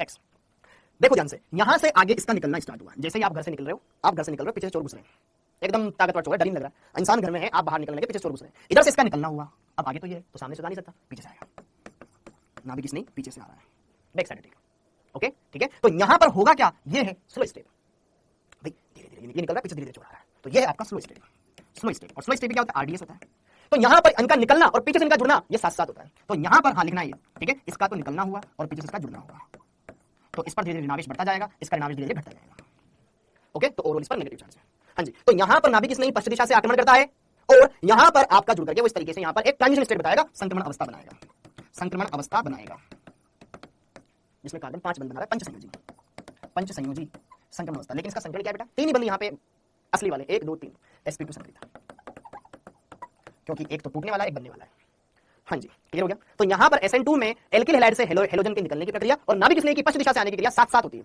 और यहां पर बनती है पेंटावेलेंट ट्रांजिशन स्टेट, जिसमें कार्बन के 2 बंध तो टूटने वाले होते, मतलब 2 बंध तो कच्चे होते, 3 एकदम पक्के होते हैं, ओके। अब फाइनली अगला होगा फास्ट स्टेप, जैसे ही निकल जाएगा तो पीछे फटाफट जुड़ जाएगा और उत्पाद बना देगा, ठीक है, उत्पाद में इसको ऐसे ही बना रहा हूं, और यहां पर निकल गया ये X माइनस, ये बन गया आपके पास प्रोडक्ट, छाप ले, तो बाद में धीमा होता है, फिर फटाफट से हो जाता है, ठीक, मामला एकदम क्लियर बेटा, वेरी गुड, बहुत ही बढ़िया, फटाफट से, हाँ, बॉन्ड फॉर्मेशन, बॉन्ड ब्रेकिंग दोनों साथ साथ होता है, ओके, ठीक, तो ये था SN1 के अंदर का सीन। अब SN1 के अंदर क्या क्या पॉइंट है, उन सारे पॉइंट्स को हम अच्छे से देखेंगे, सारी बातों को बढ़िया से क्लियर करेंगे, हर एक बात को अच्छे से समझना है, जो बढ़िया समझेगा उसको बढ़िया से बढ़िया चीजें क्लियर भी होगी, जो रटके पड़ेगा वो शायद ना समझ पाए, जिसने पुराना नहीं पढ़ा हुआ है, जिसकी जीओसी उड़ी हुई है, ये भी उड़ जाएगा, ठीक, ओके। अब आगे बढ़ते हैं, बढ़ जाए आगे, कोई कार्बन नहीं बनता, बन रहा है नहीं, अब आगे देखो, अब इसके अंदर देखो features of SN2, features of SN2, features of SN2 में क्या क्या खास बात है बेटा, पहली बात तो it is single step reaction, ठीक है, पहली बात तो it is single step reaction, लिख सकता हूं अंग्रेजी में, सिंगल स्टेप रिएक्शन, बस इतना सा लिखो, ओके, सिंगल स्टेप रिएक्शन। दूसरा पॉइंट, ठीक है, नाभिक स्नेही पश्चिम दिशा से आक्रमण करता है, nucleophile attacks from back side, नाभिक स्नेही पश्चिम दिशा से आक्रमण करता है, पश्चिम दिशा से आक्रमण करता है, मतलब नाभिक स्नेही को जल्दी पड़ी हुई है, तो निकल भाई मैं तो घुसने वाला हूं, बैक साइड एंट्री, ठीक है, नाभिक स्नेही पश्चिम दिशा से आक्रमण करता है, मतलब प्रबल है नाभिक स्नेही, आक्रमण करता है, ठीक है, हाँ जी, ओके, शुरुआती पद, ठीक है, संक्रमण अवस्था का निर्माण ऐसे लिख लेते हैं, अच्छा, पश्चिम दिशा से आक्रमण करता है, नाभिक स्नेही पश्चिम दिशा से आक्रमण करता है, ओके। अगला थर्ड पॉइंट, उत्पाद का निर्माण, उत्पाद का निर्माण संक्रमण अवस्था द्वारा होता है, संक्रमण अवस्था द्वारा होता है, ओके, उत्पाद का निर्माण संक्रमण अवस्था द्वारा होता है, ठीक है, जो कि धीमे पद द्वारा निर्मित होती है, अतः सर जब फर्स्ट स्टेप में ही होगी तो ट्रांजिशन स्टेट का पता कैसे चलेगा बेटा, देख टूटना और जुड़ना साथ साथ है, तो उसी को ट्रांजिशन स्टेट बोला है, यहाँ पे इसका निकलना जुड़ना यही है, तो कोई मध्यवर्ती नहीं बन रहा है, डायरेक्ट संक्रमण अवस्था बन रही है, तो आएगा ये निकलेगा, इसका जुड़ना, यही तो संक्रमण अवस्था है, मध्यवर्ती का पता नहीं चलेगा इसमें, मध्यवर्ती नहीं बन रहा है, यहाँ पे संक्रमण अवस्था बन रही है, ठीक, ओके। तो अतः अब इसमें क्या होगा, अब इसमें ये होगा कि जो अभिक्रिया की दर है, अभिक्रिया की दर वो किसके समानुपाती होगी, धीमे पद में भाग लेने वाले क्रियाकारकों की सांद्रता होगी, भाई दर नियम क्या कहता है? अभिक्रिया का वेग अभिक्रिया में भाग लेने वाले क्रियाकारकों की सांद्रताओं के गुणनफल के समानुपाती होता है, पढ़ा है हमने। ओके, तो अभिक्रिया की दर इस धीमे पद में स्लो स्टेप में एक तो ये एल्किल हैलाइड और एक नाभिक स्नेही भाग ले रहा है, तो दोनों की सांद्रता आएगी। तो यहाँ पर अभिक्रिया की दर एल्किल हैलाइड की सांद्रता और नाभिक स्नेही की सांद्रता दोनों के गुणनफल के समानुपाती आ जाएगा। ओके, तो यहाँ पे समानुपाती, रेट ऑफ रिएक्शन लिख सकता हूँ बेटा इसको आर रेट ऑफ रिएक्शन, यहाँ पे समानुपाती का चिन्ह हट जाएगा, के स्थिरांक आ जाएगा, ये एल्किल हैलाइड हो गया आपका और यहाँ पर न्यूक्लियोफाइल हो गया। ओके, अब इसमें देखा मैंने ये दर नियम है, इसमें सांद्रता पद की घात 1 इसकी घात 1, तो कोटि कितनी आ गई 2, कोटि कितनी आ जाएगी 2 और आणविकता कितनी आ जाएगी 2, क्योंकि घातों का योग 2 बन रहा है इसलिए द्वि सेकंड ऑर्डर रिएक्शन का एग्जांपल है। और आणविकता कितने 2 अणु भाग ले रहे हैं धीमे पद में इसलिए इसको द्विअणुक प्रतिस्थापन विक्रिया कहा जाता है। क्लियर हो गया? ये अगर मेरे हाथ में इच्छा होती बेटा कुछ बच्चों को ब्लॉक करने की या हटाने की तो मैं जरूर कर देता। ठीक है, ओके क्लियर, तो ये सारी बातें क्लियर हो गई बेटा, वेरी गुड, बहुत बढ़िया। ओके हाँ जी, ठीक है, ओके क्लियर हो गया मामला। तो यहाँ पर इतनी बात समझ में आ गई कि यार जो धीमा पद होगा वही वेग निर्धारक पद होगा, उसी के ऊपर विक्रिया का वेग डिपेंड करेगा, सांद्रता डिपेंड करेगी। ठीक है बच्चा, इतनी हमने देख ली। अब अगली कहानी, अच्छा अगली बात ये भी लिख सकते हैं, इसको द्विअणुक क्यों बोलते हैं, इसकी आणविकता 2 है। ठीक है, उसमें टाइम वेस्ट नहीं करेंगे। अगला संक्रमण अवस्था बन रही है, जितनी ज्यादा स्टेबल होगी अभिक्रिया उतनी तेजी से होगी। ठीक है, ये वाला पॉइंट मेरे को, ये जो मैंने सेकंड पॉइंट लिखा है स्कोर बड़ा कर सकता था मैं। ठीक, ओके थर्ड फोर्थ पॉइंट बेटा डायरेक्ट लिख लो, अभिक्रिया का वेग संक्रमण अवस्था के स्थायित्व पर भी डिपेंड करता है, संक्रमण अवस्था का स्थायित्व पर भी डिपेंड करता है, संक्रमण अवस्था का स्थायित्व जितना ज्यादा होगा, भाई बीच में संक्रमण अवस्था बन रही है, ठीक है, तो संक्रमण अवस्था जितनी ज्यादा स्टेबल होगी ये विक्रिया उतनी तेजी से होगी, है ना। और अगर संक्रमण अवस्था अनस्टेबल हो जाए तो धीमी। अब संक्रमण अवस्था स्टेबल ज्यादा कब, देखो ध्यान से, SN2 में न्यूक्लियोफाइल बैक साइड से अटैक कर रहा है और मान लो इस कार्बन पर पहले से ही बड़े समूह जुड़े हुए हो तो पश्चिम दिशा से आक्रमण संभव हो नहीं पाएगा।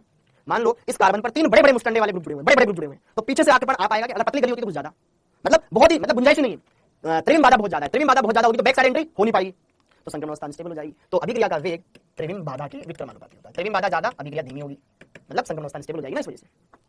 समझ में आया? त्रिविम बाधा जितनी कम होगी अभिक्रिया का वेग उतना ज्यादा रहेगा, क्योंकि नाभिक स्नेही को पीछे से आना है, और अगर पीछे छोटे मोटे समूह जुड़े हुए तो आराम से आ जाएगा, लेकिन अगर बड़े समूह जुड़े हुए तो पीछे से आना पॉसिबल नहीं हो पाएगा। समझ आया?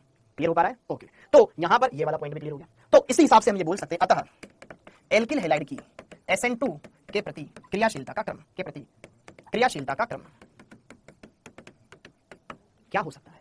क्या हो सकता है यार? SN2 के प्रति एल्किल हैलाइड की क्रियाशीलता का क्रम क्या हो सकता है? जहां त्रिविम बाधा कम उसकी क्रियाशीलता ज्यादा, तो क्रियाशीलता क्रम क्या रहेगा बेटा? अगर मैं बात करूं मेथिल हैलाइड ले रखा है मैंने, अगर मैंने बात करी एथिल हैलाइड की, अगर मैंने बात करी आइसोप्रोपिल हैलाइड की, अगर मैंने बात करी तृतीयक ब्यूटिल हैलाइड की, सब हमने ऑलरेडी पढ़ा हुआ है। अब मुझे बताओ जिस कार्बन से हेलोजन जुड़ा हुआ है, यहां पे इस कार्बन जुड़े, जैसे 3 हाइड्रोजन जुड़े छोटे छोटे समूह, इस कार्बन से हेलोजन जुड़ा हुआ है, इस कार्बन पर एक मेथिल जुड़ा हुआ है, 2 हाइड्रोजन जुड़े हुए हैं, यहां इस कार्बन से हेलोजन जुड़ा हुआ है, इस कार्बन पर 2 बड़े बड़े समूह, एक छोटा समूह, इस वाले कार्बन पर 3 बड़े बड़े ग्रुप जुड़े हुए हैं। तो 3 डिग्री में जो त्रिविम बाधा बहुत ज्यादा है ना मेरे लाल, ये है आपके पास सबसे छोटा, ये है आपके पास 1 डिग्री एल्किल हैलाइड, ये है आपके पास 2 डिग्री एल्किल हैलाइड, ये है आपके पास 3 डिग्री एल्किल हैलाइड। यस और नो? तो क्या त्रिविम बाधा सबसे ज्यादा यहां, तो पीछे से अटैक कर पाना पॉसिबल नहीं हो पाएगा, और इस वजह से यहां पर क्रियाशीलता घटती जाएगी। समझ में आया? तो क्रियाशीलता क्रम ये हो जाएगा। तो 1 डिग्री सबसे छोटा ये, फिर ये, फिर ये, फिर ये। 3 डिग्री वाला तो SN2 देगा ही नहीं, 3 डिग्री वाला तो SN2 देता ही नहीं है, बैक साइड एंट्री पॉसिबल हो। हाँ, SN1 का उल्टा, SN1 का उल्टा। एकदम क्लियर हो गया बेटा? क्लियर हो गया एकदम एकदम एक ही बार में क्लियर हो गया यार? ठीक है मामला, ओके। तो हमने ये देखा। अब अगली कहानी, सर SN1 के अंदर कार्बन बना था, पुनर्विन्यास हो सकता है, यहाँ संक्रमण अवस्था बनी थी जिसकी स्टेबिलिटी आपको त्रिविम बाधा के ऊपर देखनी है। अगली कहानी, और क्या क्या चीजें होती है इसमें? अगला 5th पॉइंट। अच्छा एक बात और, संक्रमण अवस्था के रूप में बीच में क्या बनती है? संक्रमण अवस्था बनती है, जिसमें ओवरऑल कौन सा चार्ज है? देखो ध्यान से, इस संक्रमण अवस्था पर ओवरऑल ऋणावेश, इसमें ओवरऑल नेगेटिव चार्ज है। भाई इस पर ऋणावेश बढ़ रहा है, इसका घट रहा है, हाँ या ना? अब ये संक्रमण, देखो इसमें ओवरऑल नेगेटिव चार्ज है, इस पर ऋणावेश, इस पर ऋणावेश, तो कुछ तो ऋणावेश है इसमें, इस संक्रमण अवस्था पे टोटल ओवरऑल नेगेटिव चार्ज है। ठीक है, ओके। तो यहां पर अब आपको अगली बात देखनी है, चूंकि चूंकि चूंकि संक्रमण अवस्था आंशिक तौर पर ऋणावेशित होती है,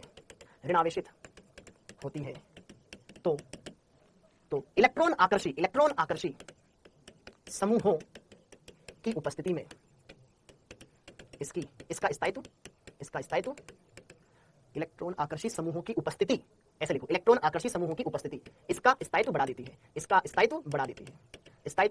है, इंपोर्टेंट पॉइंट है, मस्त पॉइंट है, समझना, ये आपको एनसीईआरटी में नहीं मिलेगा भाई। जो हमारी संक्रमण अवस्था है उस पर आंशिक तौर पे नेगेटिव चार्ज है। अगर मान लो जो कार्बन है हमारा, इस कार्बन पर इलेक्ट्रॉन आकर्षी समूह जुड़े हुए हों, तो क्या उस ऋणावेश को कम करने में मदद करेंगे कि नहीं करेंगे? करेंगे। अनुनादी मतलब वो संक्रमण अवस्था ज्यादा स्टेबल होगी कि नहीं होगी? होगी। तो अभिक्रिया की दर ज्यादा होगी कि नहीं होगी? होगी। तो यहां पर इनका स्थायित्व बढ़ जाता है। समझ आया भाई? अगर खींचने वाला समूह लगा हुआ है तो क्या वो ज्यादा क्रिया करेगा कि नहीं करेगा? ये मेरे को बताओ। करेगा, एकदम बढ़िया से करेगा, कोई शक नहीं होना चाहिए। कर सकता है बेटा? ओके। जैसे कि सर उदाहरण से समझाऊं तो थोड़ा सा कम फील आ रहा था, उदाहरण देखिए बताओ तो हमें अच्छा लगे। उदाहरण से देख लो, ठीक है। जैसे कि मान लीजिए ये है बेटा, यहाँ पे क्लोरीन जुड़ा हुआ है, ये एक 1 डिग्री एल्किल हैलाइड है, 1 डिग्री, क्योंकि हेलोजन जिस कार्बन जुड़ा हुआ है उसकी डिग्री 1 डिग्री है। ओके, और अगर मैं यहाँ पे क्या कर दूं, मैं NO2 लगा दूं, CH2 और फिर यहाँ पे Cl लगा हुआ है। ओके, ये भी 1 डिग्री वाला ही है, 1 डिग्री एल्किल हैलाइड है। दोनों में किसका, अगर मैं आपसे पूछूं SN2 के प्रति क्रियाशीलता किसकी ज्यादा, किसकी ज्यादा? दोनों 1 डिग्री है, ये भी 1 डिग्री है, वो भी 1 डिग्री है। अब NO2 लगाने से वहां पे क्या फर्क पड़ा? NO2 लगाने से वहां पे ये फर्क पड़ा कि यार वो संक्रमण अवस्था की स्टेबिलिटी को बढ़ा रहा है, हाँ या ना, कि यार ये जो NO2 समूह है अपना माइनस आई प्रभाव तो लगाएगा ना, भले अनुनाद नहीं दर्शा रहा हूं यहां पे, लेकिन माइनस आई से तो खींचेगा, ये इलेक्ट्रॉन आकर्षी समूह है, तो यहां पर ये इलेक्ट्रॉन खींचेगा, तो उस संक्रमण अवस्था पे ओरो ऋणावेश को घटाएगा, ऋणावेश घटेगा तो स्टेबिलिटी बढ़ेगी। अरे एम प्रभाव थोड़ी ना, अनुनाद थोड़ी लगा रहा है, इसके पास इसके यहां पे थोड़ी ना संयुग्मन है बेटा, संयुग्मन देख रहा हूं, ठीक है, ये माइनस आई प्रभाव लगाएगा, स्टेबिलिटी ज्यादा क्रियाशीलता उसकी होगी। समझ आया आप सब लोगों को? सभी को समझ में आया क्या? बढ़िया से अच्छे से क्लियर कर लेना, सारी बातें क्लियर कर लेना, ठीक है। तो ये पहला क्वेश्चन, ओके। सेम ऐसे दूसरा देखो दोस्तों, यहां पर मान लीजिए यहां पे भी आर लगा दिया मैंने, ओके, और यहां पे मैंने लगा दिया इन दोनों में किसकी क्रियाशीलता ज्यादा, ए वाले की कि बी वाले की? SN2 के प्रति क्रियाशीलता। क्वेश्चन क्या है, कहां से निकल पाना? हाँ जी, जिसको समझ में नहीं आया बताऊंगा बिल्कुल। ये देखो माइनस आई मतलब खींचने वाले समूह, चूंकि संक्रमण अवस्था में आंशिक तौर पर ऋणावेश, चूंकि संक्रमण अवस्था आंशिक तौर पर ऋणावेशित होती है, अतः इलेक्ट्रॉन आकर्षित समूह की उपस्थिति इसकी स्टेबिलिटी को बढ़ा देगी, stable intermediate faster reaction. Okay, तो बेटा देख ध्यान से, ये भी 1 डिग्री की हैलाइड था, ये भी 1 डिग्री की हैलाइड था, लेकिन इसमें NO2 समूह इलेक्ट्रॉन आकर्षित था, ठीक है। अब यहां पे देख, ये ब्रोमीन जिस कार्बन जुड़ा हुआ है ये भी तो 1 डिग्री की हैलाइड है, और ये भी 1 डिग्री की हैलाइड, देख जरा। अब सर यहां से बाहर निकलेगा, इस कार्बन पे संक्रमण अवस्था बनेगी, बनेगी कि नहीं बनेगी? बनेगी। तो इस कार्बन से कौन सा समूह जुड़ा हुआ है? ये कार्बन अगर आप देखोगे तो sp3 संकरित है, एकल बंधित है, sp2 संकरित है, आकर्षित समूह है कि नहीं, इतना मेरे को बताओ। विद्युत ऋणता इसकी ज्यादा है, किसकी ज्यादा? इसकी ज्यादा है, तो खींचेगा, अपनी तरफ खींचेगा, इलेक्ट्रॉन आकर्षित तो है। याद करो हमने देखा था ना फरहान ना ऋतिक ना हिलाल ना सूफिया ना डांस करता है वगैरह वगैरह, फिर डबल हजामत होगी, डबल बॉन्ड ये रहा, इधर सिंगल बॉन्ड है, तो खींचेगा कि नहीं खींचेगा? अनुनाद की तो मैं बात, अनुनाद कैसे हो जाएगा मेरे भाई? इस पे धनायन थोड़ी बनता है SN2 में, इस पे धनायन मत बनाओ। हम SN1 नहीं पढ़ रहे हैं, SN2 पढ़ रहे हैं कि सर Br माइनस निकल जाएगा, इस पे धनावेश बन जाएगा, ज्यादा स्टेबल। अबे हम SN2 पढ़ रहे हैं, SN2 में धनायन नहीं बनता है, संक्रमण अवस्था बनती है। ओके, अब ये एक इलेक्ट्रॉन आकर्षी समूह है, माइनस आई प्रभाव लगा रहा है, बस इतना सा है। यहाँ पे थोड़ी ना कोई इस पे मुक्त मूलक आ रहा हो, ऋणावेश आ रहा हो, धनावेश आ रहा हो, तो हम देखें बस ओवरऑल नेगेटिव चार्ज है उसको खत्म करने का काम करेगा। समझ आ रहा है? तो यहाँ पर ये इलेक्ट्रॉन आकर्षित हुआ कि नहीं हुआ? तो इसकी डन है क्या मामला? डन है क्या मामला? क्लियर है क्या बच्चों? ठीक है, SN2 के प्रति क्रियाशीलता वाले ये दोनों क्वेश्चन बहुत ही बढ़िया, आपको समझ में आएगा कि यार हाँ क्या है, क्या लॉजिक है इसके पीछे। ठीक है मामला डन, ये वाला आपको आना चाहिए, ये हो गया। अब अगला पॉइंट, छठा पॉइंट, छठा एल की लहर कैसा होना चाहिए? छोटा होना चाहिए, त्रिविम कम से कम होनी चाहिए, तो वो दे देगा, अदरवाइज अरे Br तो निकलेगा ना मेरे भाई अम्बेडकर, वो तो निकलेगा, वो तो दोनों में Br को तो निकलना ही है, वो तो दोनों में, इसमें और उसमें क्या फर्क? इस कार्बन पे संक्रमण अवस्था बनेगी, इस पे बनेगी, Br तो इसमें भी Br उसमें भी, फर्क किसका पड़ा? इसका उसका पड़ा ना, तो जो अलग अलग है उससे फर्क पड़ेगा ना। तेने भी नीट का पेपर दिया, उसने भी नीट का पेपर दिया, तेरे नंबर आए 150, उसका 650, फर्क किसका पड़ा?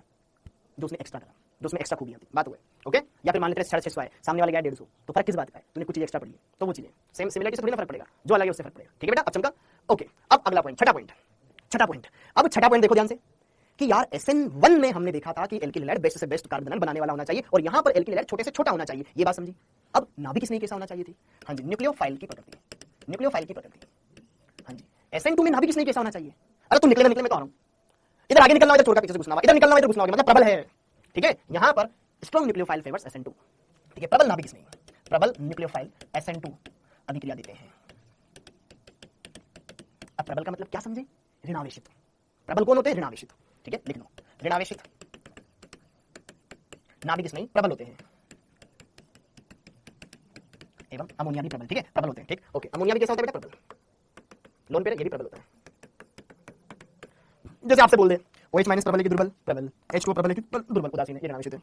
साइनाइड प्रबल है कि दुर्बल है? प्रबल है। अगर आपसे बोल दिया जाए AgCN, इधर बॉन्ड बना लिया, इसी के पास लोन पेयर है, ये प्रबल की ये प्रबल, ये प्रबल, क्योंकि इसमें नाइट्रोजन इस कार्बन पर एक्स्ट्रा चार्ज है, नेगेटिव चार्ज, ये प्रबल है। ठीक है, ऐसे देख सकते हो। जैसे कि आपसे बोल दे CH3 CH2 OH, इसके ऊपर लोन पेयर है, हाँ ना। और आपसे मैं बोल दूं CH3 CH2 O negative Na+, बताओ दोनों में कौन सा प्रबल? ये उदासीन है, ये प्रबल है, जिस पर ऋणावेश प्रबल होता है। सिंपल सा देखना। हाँ, अमोनिया, अमोनिया वाला प्रबल होता है, ये स्ट्रॉन्ग है। लिख लो अगर चाहो तो, मैंने तो ऐसे समझाने के लिए बताया था, लेकिन आप लिख सकते हो। ठीक है, ये प्रबल है, ये दुर्बल है, ये प्रबल है, ये दुर्बल है। ठीक है, ये दुर्बल है, ये प्रबल है। ठीक है, समझ में आया? जिस पे भी नेगेटिव चार्ज होता है वो प्रबल होता है, तो तुरंत बंद बना करके स्टेबिलिटी करवाना, अपनी स्टेबिलिटी बढ़ाना चाहिए। समझ आया बेटा? समझ में आ रहा है कि नहीं आ रहा है? बोलो ना, क्योंकि तुम्हारे पढ़ने के कमेंट कम आते, दूसरे कमेंट ज्यादा आते हैं, इसलिए पता नहीं चलता बेटा। ठीक है, समझ आ रहा है? समझ आ रहा है? जिस पे भी नेगेटिव चार्ज होता है वो सब प्रबल है, जो भी आप ऋणावेश जानते हो। ठीक है, जो भी जानते हो नेगेटिव चार्ज, ठीक है, वो प्रबल माना जाता है। ओके, अब कंपेरिजन किससे करें वो फर्क पड़ता है बस। Okay, done. ओके, हाँ जी, तो न्यूक्लियोफाइल स्ट्रॉन्ग होना चाहिए, तो SN2 होगा। अगला, विलायक की प्रकृति देखो ध्यान से। विलायक तो यहां भी ध्रुवीय चाहिए, विलायक तो यहां पे भी ध्रुवीय चाहिए, क्योंकि हमें एल्किल हैलाइड का बॉन्ड तोड़ना है, लेकिन उतना भी नहीं चाहिए कि कार्बन आयन बना दे, बिल्कुल अलग अलग कर दे। पोलर चाहिए लेकिन अप्रोटिक चाहिए, पोलर अप्रोटिक, ध्रुवीय अप्रोटिक विलायक, ध्रुवीय अप्रोटिक विलायक, ध्रुवीय अप्रोटिक विलायक SN2 अभिक्रिया दर्शाते हैं, अभिक्रिया दर्शाते हैं। जैसे कि देखो ध्यान से, फिनकेल्स्टीन अभिक्रिया, फिनकेल्स्टीन अभिक्रिया में हमने विलायक क्या लिया था, बताओगे जरा? फिनकेल्स्टीन अभिक्रिया में मैंने विलायक क्या लिया था, बताना जरा? फिनकेल्स्टीन अभिक्रिया में मैंने विलायक क्या लिया था, बताना जरा? फिनकेल्स्टीन अभिक्रिया में मैंने विलायक क्या लिया था? एसीटोन। हाँ, एसीटोन। और एसीटोन क्या है? CCl बोल लिया था क्या? विलायक, विलायक, विलायक, एसीटोन लिया था, और एसीटोन एक पोलर अप्रोटिक सॉल्वेंट होता है, ध्रुवीय अप्रोटिक होता है। ठीक है, तो फिर मैंने कहा था ना कि यार फिनकेल्स्टीन SN2 अभिक्रिया है, ठीक है। और NaI अच्छा मुझे बताओ NaI एक आयनिक यौगिक है या सहसंयोजक यौगिक है? अभी बताता हूं फिर कैल्शियम SN2 क्या होगा। NaI आयनिक यौगिक है या सहसंयोजक? सोडियम धातु है, आयोडीन अधातु, तो धातु पर धनावेश, अधातु पर ऋणावेश। तो क्या यहां पर I- है? प्रबल है। क्या है? प्रबल। Strong nucleophile favours SN2 mechanism.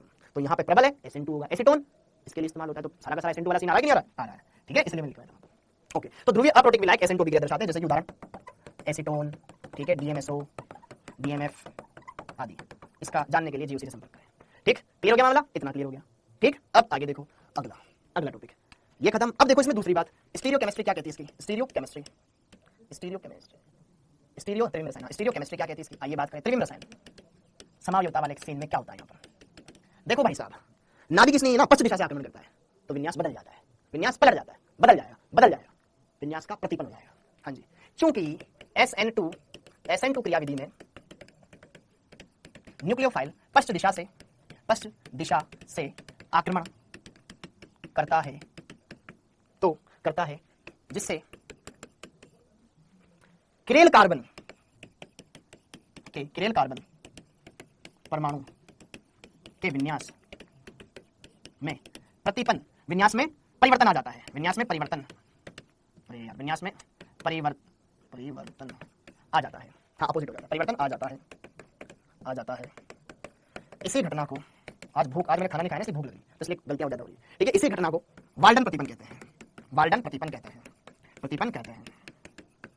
Okay भाई, SN2 में क्या होता है? न्यूक्लियोफाइल बैक साइड अटैक करता है। बैक साइड अटैक करने से क्या होगा? अगर काइल कार्बन बेटा उसका कॉन्फिगरेशन चेंज हो जाएगा तो मैं विन्यास का प्रतिपन्न हो जाएगा। जैसे कि एक उदाहरण देके समझाता हूं। हाँ जी, उदाहरण देके समझाता हूं। जैसे कि मान लीजिए बेटा, यहां पर ये है CH3, यहां पर है H, यहां पर है Cl, यहां पर है C2H5।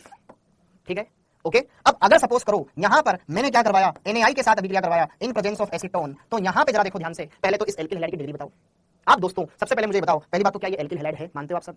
सर ये एल्किल हैलाइड है, क्योंकि इसमें एल्किल ग्रुप से कार्बन जुड़ रहा है, और खुशकिस्मत इसकी ऐसी कि ये किरेल है। ओके, अच्छा, एल्किल हैलाइड के ऊपर सोडियम आयोडाइड का योग एसीटोन की प्रेजेंस में फिनकेल्स्टीन अभिक्रिया, जो कि SN2 की निशानी है। पहली बात तो ये 2 डिग्री एल्किल हैलाइड है।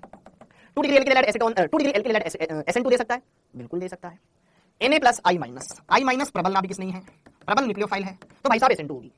और SN2 में क्या होगा? आगे से Cl- निकलेगा और बैक साइड से I- आगे जुड़ेगा। डन होगा जी गुरुजी, बिल्कुल होगा। ओके, तो यहाँ पे CH3 ऊपर वाला, नीचे वाला जहां का जहां Cl निकल गया, ठीक है, हमें उसको मतलब नहीं है, हमें देखना है कि H इधर आ जाएगा, I इधर आ जाएगा। तो दोस्तों क्या ये कर सकते हैं?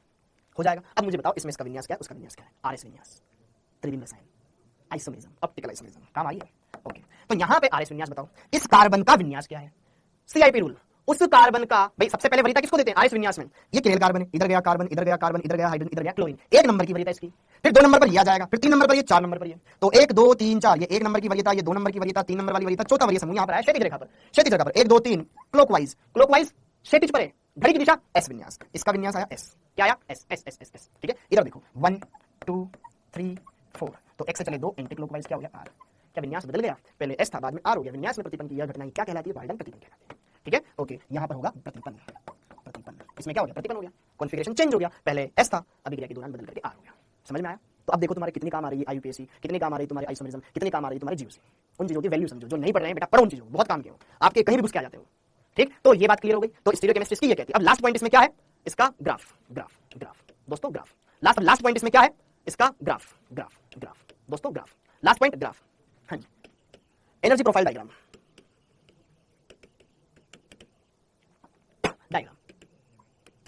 हाँ जी, एनर्जी प्रोफाइल डायग्राम। यहाँ पे कोई इंटरमीडिएट बनता ही नहीं है, डायरेक्ट क्या बनता है? संक्रमण बनती है, प्रोडक्ट बन जाता है।